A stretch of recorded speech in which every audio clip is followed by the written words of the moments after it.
नमस्कार दोस्तों, मैं हूं प्रियंका कर्णवाल और मैं मनोज श्रीवास्तव। देशकाल यानी मौजूदा दौर में भारत के हालचाल की पूरी पड़ताल, भारत के अंदर, भारत के आसपास ऐसा क्या घटित हो रहा है जिसके बारे में जानना आपके लिए जरूरी हो जाता है। देशकाल में हमारी कोशिश रहती है हम आपके लिए उस घटना, उस सूचना को सही से डिकोड करें, उसके हर खास पक्ष को आपके सामने रखें। तो चलिए शुरू करते हैं आज का देशकाल।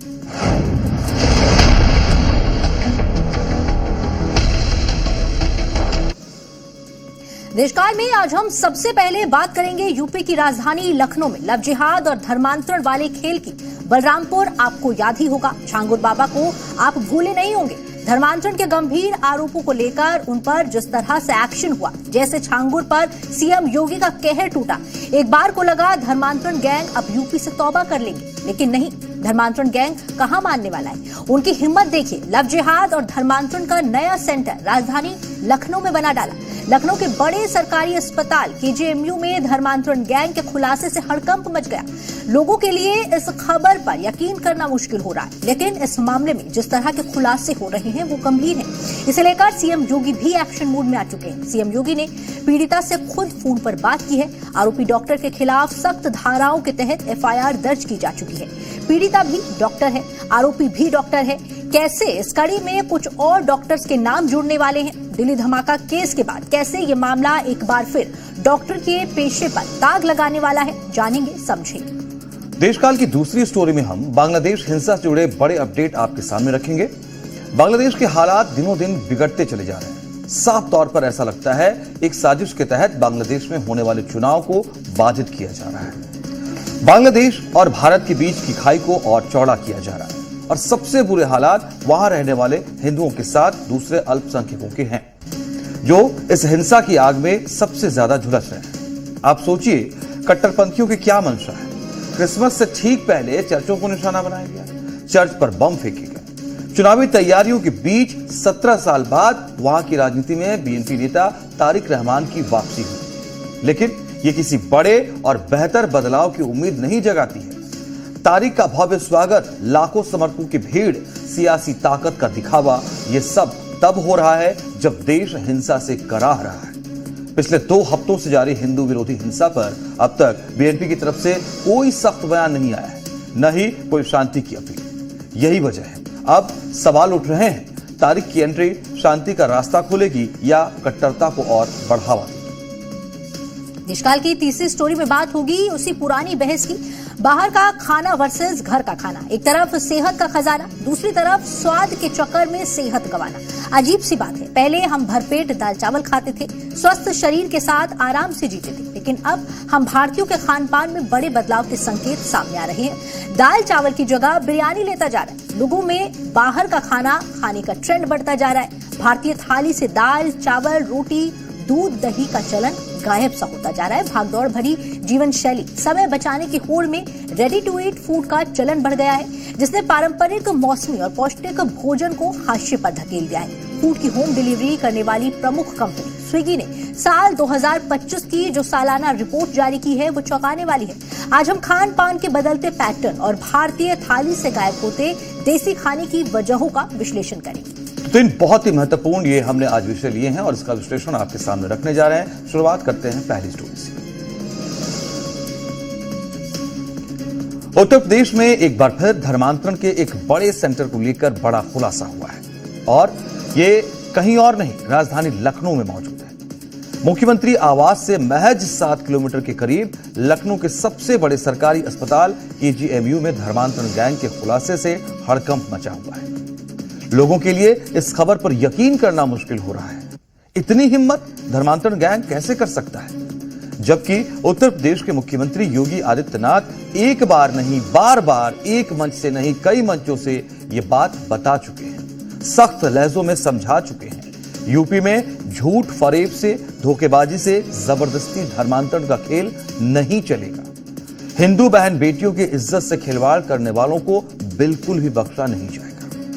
किसी ने ऐसी हिमाकत की तो उसका भी हश्र छेंगुर बाबा जैसा होगा, उसे भी मिट्टी में मिला दिया जाएगा।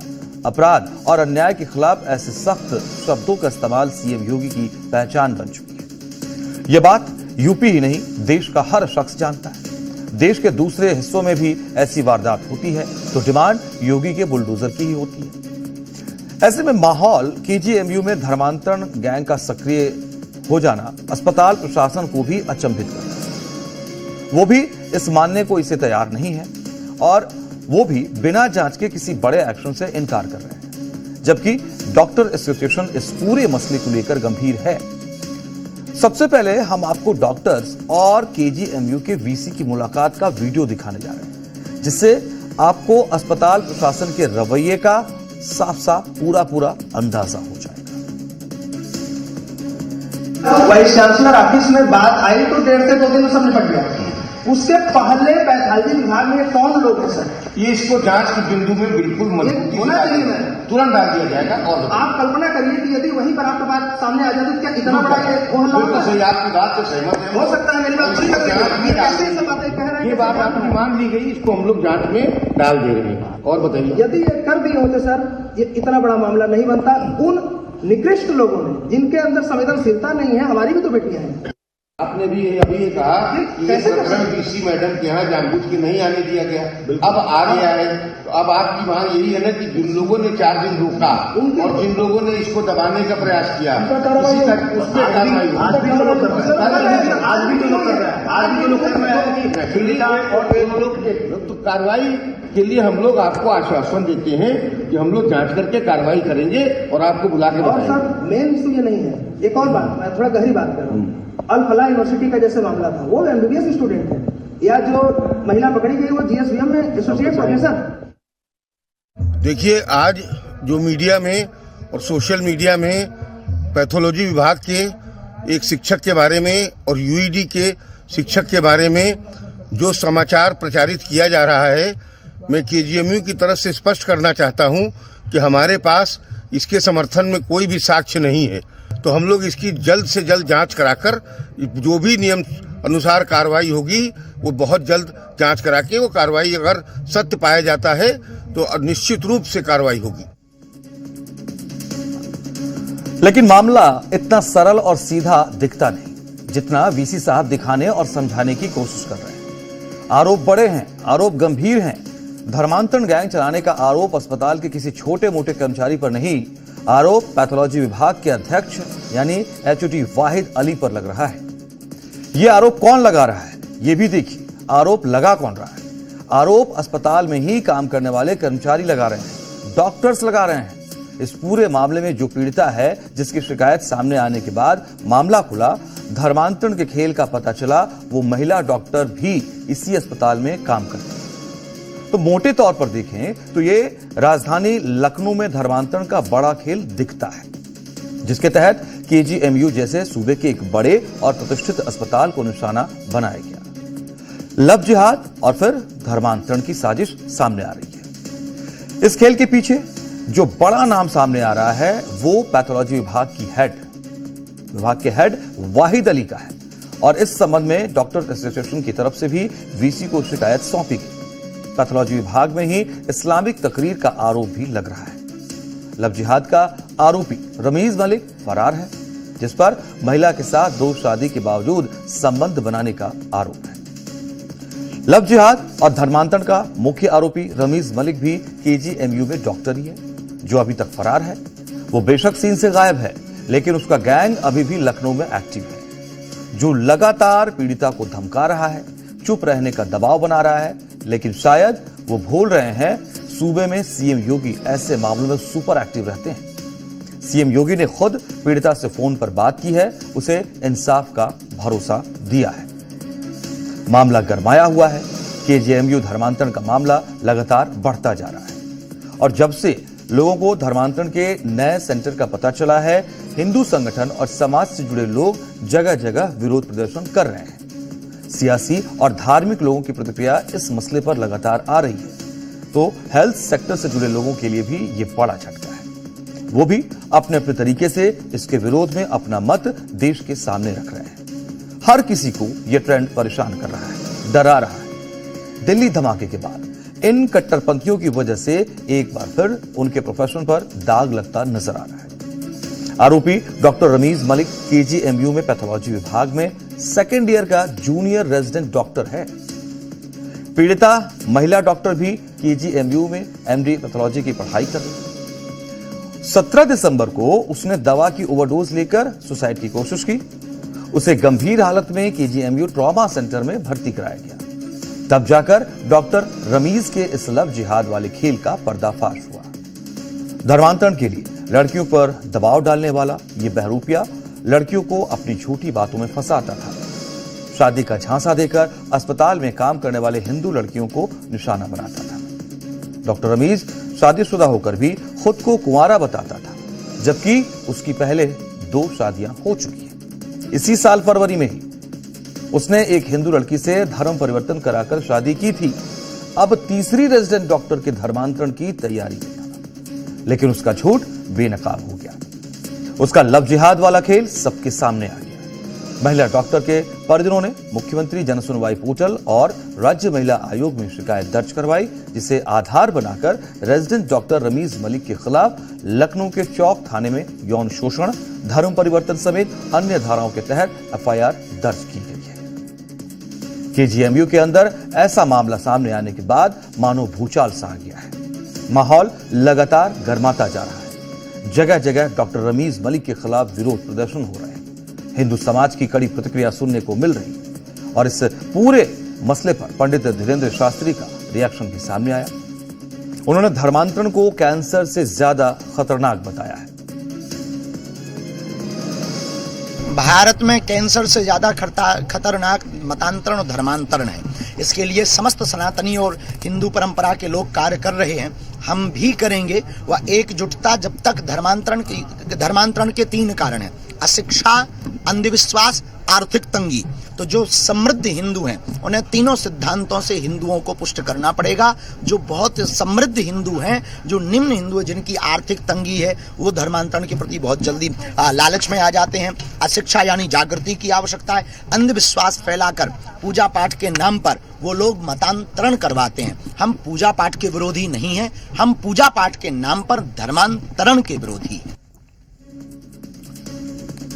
अब डॉक्टर रमीज की तलाश में यूपी पुलिस जुटी हुई है। पुलिस की तरफ से एक टीम उत्तराखंड पहुंच गई है और यूपी को लेकर इस तरह के मामलों में जैसा अनुभव रहा है, उस आधार पर यह तय माना जा रहा है ये बहरूपी डॉक्टर ज्यादा दिनों तक नहीं बच पाएगा, क्योंकि ऐसे लोगों का इलाज योगी फोर्स अच्छे से करना जानती है। जिहाद और धर्मांतरण जैसी कुत्सित समाज विरोधी और राष्ट्र विरोधी गतिविधियों को कैसे प्रश्रय दिया जा रहा है, हम आज भी उसको देखने और समझने में थोड़ा सा अभी भी कोताही बरत रहे हैं। याद रखना, कालनेमी, ताड़का और शूर्पणखा, ये 3 जो पात्र हैं रामायण कालखंड के, इनकी प्रासंगिकता समाज तोड़ने के बारे में वह हर युग में रही है और वह हर युग में उस रूप में अपनी मौजूदगी से अपने षड्यंत्रों को अंजाम देने के लिए तैयार करते रहे। हमें आज भी उस दुष्प्रवृत्ति से अपने को सचेत रखना पड़ेगा। जो भोली भाली जनता को बहकाने का काम कर रहे हैं, जो आपके परिवारों के अंदर घुस करके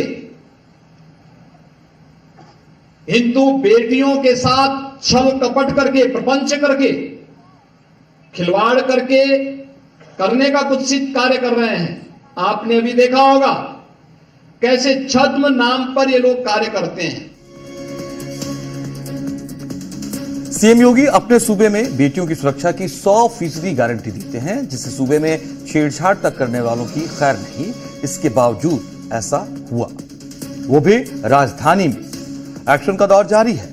आरोपी डॉक्टर को सस्पेंड कर दिया गया है। सख्त धाराओं में केस दर्ज कर लिया गया है। आरोपी डॉक्टर को पकड़ने के लिए योगी फोर्स की कई टीमें दौड़ लगा रही हैं। केजीएमयू से धर्मांतरण कांड सामने आने पर कई सवाल खड़े हो रहे हैं। क्या केजीएमयू के अंदर धर्मांतरण गैंग एक्टिव है, जैसा कि पीड़िता ने आरोप लगाया है? क्या रमीज मलिक के साथ धर्मांतरण के इसी डर्टी गेम में और भी लोग शामिल हैं? इन सवालों के जवाब का इंतजार हर किसी को है। देखिए कब तक सही जवाब मिल पाता है इस मसले पर। लेकिन कुल मिलाकर के एक पैटर्न जिसका जिक्र हमने किया था अल्फला यूनिवर्सिटी के दौरान भी, या हमने छांगुर वाला केस जब भी विश्लेषण किया था प्रियंका, वो पैटर्न खत्म हो गया। ये तो अब इस स्टोरी के बाद, इसके विश्लेषण के बाद ऐसा लगता नहीं। बिल्कुल मनोज, देखिए जैसे कि आप बता भी रहे थे, सबसे पहले तो केजीएमयू की अगर हम बात कर ले तो देखिए बड़ा नाम माना जाता है, स्वास्थ्य की रीढ़ कहा जाता है, और वहां पर अगर इस तरह का कोई केस सामने आता है तो ये वाकई में अपने आप सवाल खड़े करता है, क्योंकि यूपी के लखनऊ में ये केस सामने आया तो ये तो सबसे बड़ी बात हो जाती है, क्योंकि जहां पर सीएम योगी है, जहां पर जीरो टॉलरेंस है इन चीजों के प्रति, वहां पर ये चीज आना एक वाकई बड़ा क्वेश्चन खड़ा करती है। दूसरी बात, क्योंकि डॉक्टर्स के पेशे लगातार निशाने पर आ रहे हैं, देखिए चाहे हम दिल्ली ब्लास्ट की बात करें, चाहे केजीएमयू में जो सामने आया इसकी बात करें, तो यहाँ पर बार बार इस तरह के पढ़े लिखे लोग, इस तरह की ऊंचे पद वाले लोग इस तरह की हरकतें में सामने आ रहे हैं, डॉक्टर का फरार होना और पहले से ऑलरेडी शादीशुदा होना और उसके बाद ये सब चीजें करना, ये वाकई एक बड़ी साजिश को तो खोलता ही है, दिखाता ही है कि कितनी बड़ी ये साजिश चल रही थी। लेकिन यहाँ पर अभी जो सबसे इंपॉर्टेंट चीज है कि इसके तार कहां तक जुड़ते हैं, ये कहां नेटवर्क कितना बड़ा है, वो अभी जो पता लगेगा तो वो एक देखने वाली बात जरूर होगी। बिल्कुल देखना है योगी फोर्स इस मामले में किस तरीके से एक्शन आगे बढ़ाती है। अगली स्टोरी का रुख करते हैं प्रियंका। और आज बात होगी सिर्फ बांग्लादेश की नहीं, बल्कि उस डर, उस अस्थिरता और उस आग की कहानी की जिसकी लपटें अब सरहद पार भारत तक महसूस की जा रही है। पिछले कुछ दिनों से बांग्लादेश से लगातार ऐसी खबरें आ रही हैं जो किसी एक घटना तक सीमित नहीं है। कहीं बम धमाके हो रहे हैं, कहीं अल्पसंख्यकों पर हमले हो रहे हैं, कहीं राजनीतिक उथल पुथल और कहीं सड़कों पर भीड़ का उन्माद। और इसी बीच भारत में भी गुस्सा दिख रहा है, विरोध हो रहे हैं और सवाल उठ रहे हैं। आज हम बांग्लादेश की ताजा स्थिति को 4 बड़े हिस्सों में समझेंगे।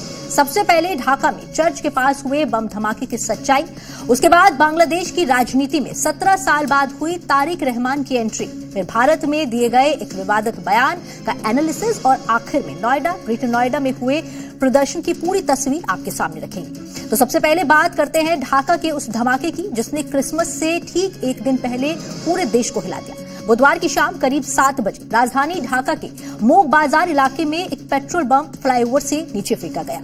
और यही वो इलाका है जहां 2 बड़े चर्च मौजूद हैं और क्रिसमस की तैयारियां चल रही थी। बम सीधे एक आम युवक सैफुल के सिर पर जाकर गिरता है। सैफुल कोई राजनीतिक चेहरा नहीं था, न किसी प्रदर्शन का हिस्सा था। वो मोग बाजार में ऑटोमोबाइल एक्सेसरी की दुकान में काम करता था और पास की ही चाय की दुकान पर चाय पीने गया था।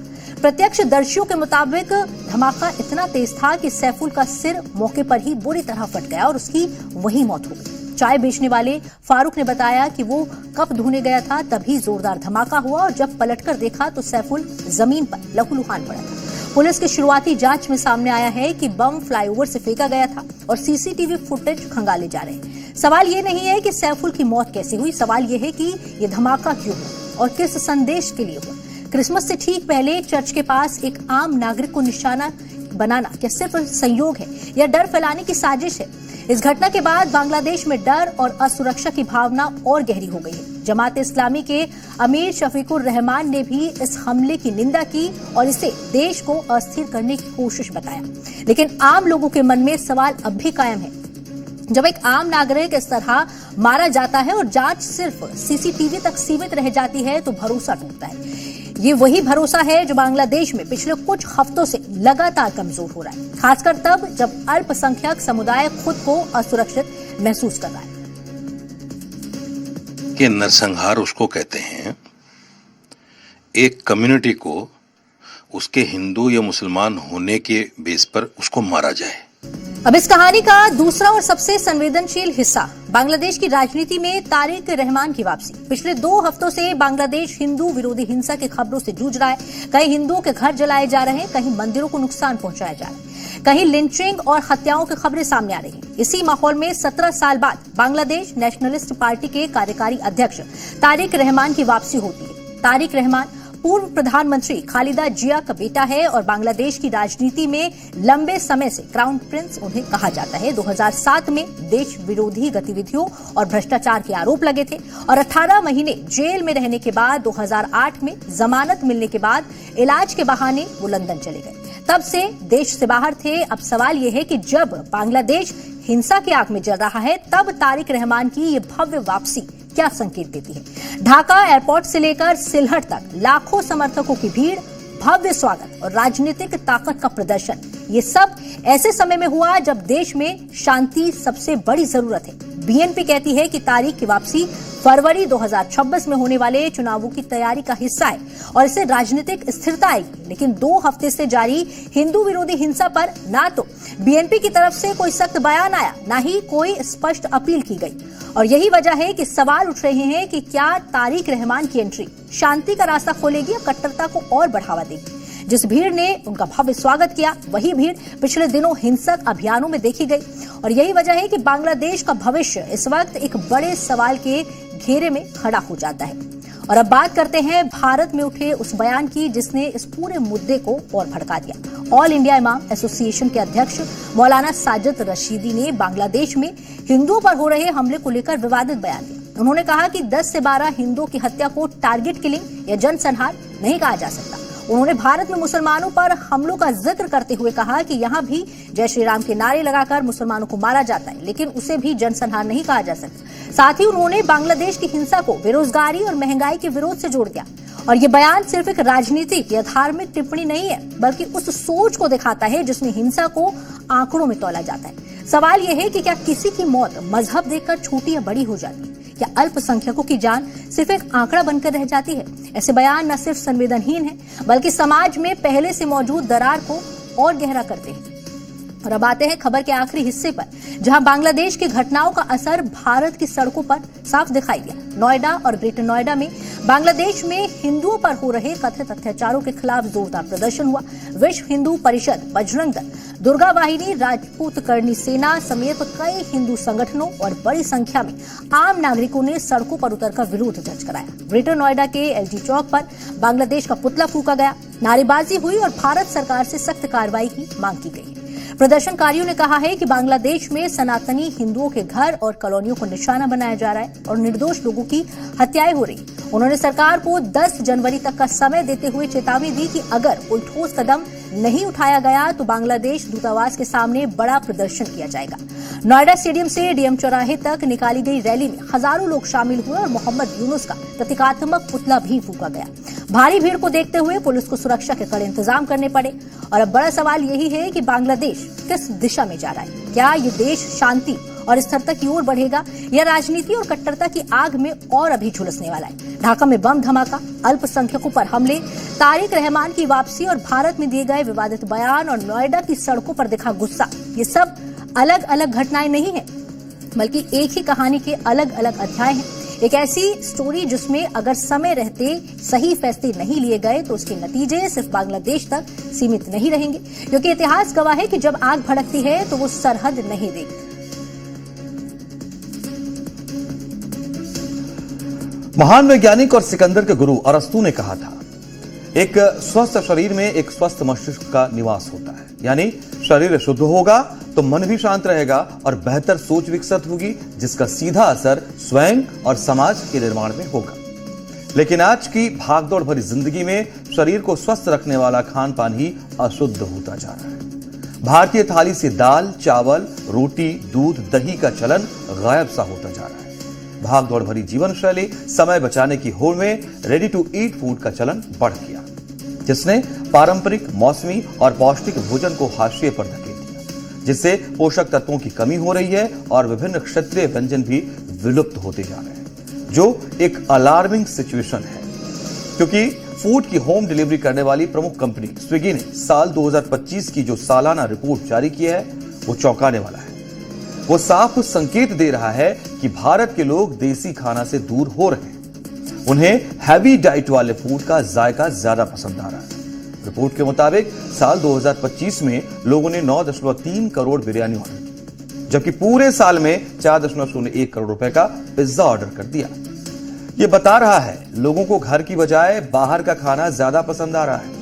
आज हम खान पान के बदलते पैटर्न और भारतीय थाली से गायब होते देसी खाने की वजहों का विश्लेषण कर रहे हैं। खान पान से संबंधित हालिया रिपोर्ट बता रहे हैं कि भारत के लोग अपने पारंपरिक खान पान से दूर हो रहे हैं और बाहर का मसालेदार, ऑयली, सेहत के लिए नुकसानदेह खाना होता है और आज यही उनकी जिंदगी का हिस्सा बन चुका है। पहले बात करते हैं होम डिलीवरी करने वाली फूड कंपनी स्विगी की सालाना फूड ट्रेंड्स रिपोर्ट की। जिसके मुताबिक बिरयानी, बर्गर, डोसा और चिकन रोल जैसे पकवानों की मांग सबसे ज्यादा रही। इस रिपोर्ट में सुबह के नाश्ते से लेकर देर रात के खाने और त्योहारों के पकवानों तक को शामिल किया गया।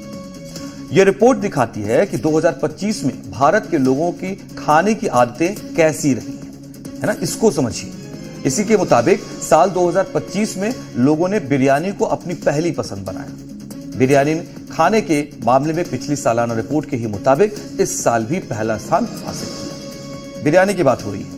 लोगों ने पूरे साल में 93 मिलियन यानी कि 9.3 करोड़ बिरयानी ऑर्डर की है।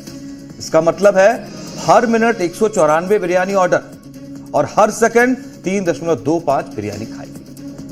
अब इसमें भी चिकन बिरयानी सबसे ज्यादा पसंद की गई, जिसके 57.7 मिलियन यानी कि 5.77 करोड़ ऑर्डर आए और इसे बार बार ऑर्डर किया गया, यह जानते हुए भी कि बिरयानी सेहत के लिए नुकसानदेह हो सकती है, खासकर जब इसे ज्यादा मात्रा में ज्यादा तेल, घी और रात में खाया जाए, क्योंकि ये हैवी मील कैलोरी और फैट से भरपूर होती है, जिससे वजन बढ़ना, पाचन संबंधित दिक्कतें और लीवर पर दबाव पड़ सकता है। हालांकि कम तेल, ज्यादा सब्जियां, ब्राउन राइस से बनी हुई बिरयानी है तो वो पौष्टिक होती है, लेकिन ज्यादा मात्रा में इसे भी खाना सेहत के लिए ठीक नहीं है। साल 2025 की स्विगी रिपोर्ट के अनुसार ही बर्गर ने देश के लोगों को अपना दीवाना अब भी बना रखा है। देश में दूसरे नंबर पर सबसे ज्यादा बर्गर को पसंद किया गया है। बर्गर दूसरे नंबर पर रहा, जिसे 44.2 मिलियन यानी 4.42 करोड़ बार ऑर्डर किया गया। बर्गर को शाम 3 बजे से 7 बजे के बीच का समय रखा गया और इसमें नाश्ते के लिए सबसे ज्यादा पसंद किया गया, यानी इस टाइम फ्रेम में ऑर्डर ज्यादा। इस टाइम फेज में चिकन बर्गर के 6.3 मिलियन यानी कि 63 लाख ऑर्डर आए, जबकि वेज बर्गर के 4.2 मिलियन यानी कि 42 लाख ऑर्डर आए। और ये वही बर्गर है जिसे सेहत के लिए बेहद नुकसानदेह माना जाता है, क्योंकि बर्गर में कैलोरी, अनहेल्दी फैट, सोडियम और प्रोसेस्ड सामग्री ज्यादा होती है। तो ये 3 बड़े मुद्दे, इसका बिल्कुल फ्रेश इंफॉर्मेशन आपके सामने हमने रखा है। ऐसे इंफॉर्मेटिव कंटेंट के लिए आप रोज हमारे साथ रात को 7:50 पर जुड़िए और देखिए देश का। और हमारी आज की इन स्टोरीज पर अगर आपकी कोई भी राय है तो हमें हमारे सोशल मीडिया अकाउंट के जरिए जुड़कर जरूर साझा करें, और साथ ही किसी खबर पर आप हमसे विश्लेषण चाहते हैं तो वो भी आप हमें बता सकते हैं। नमस्ते। नमस्कार।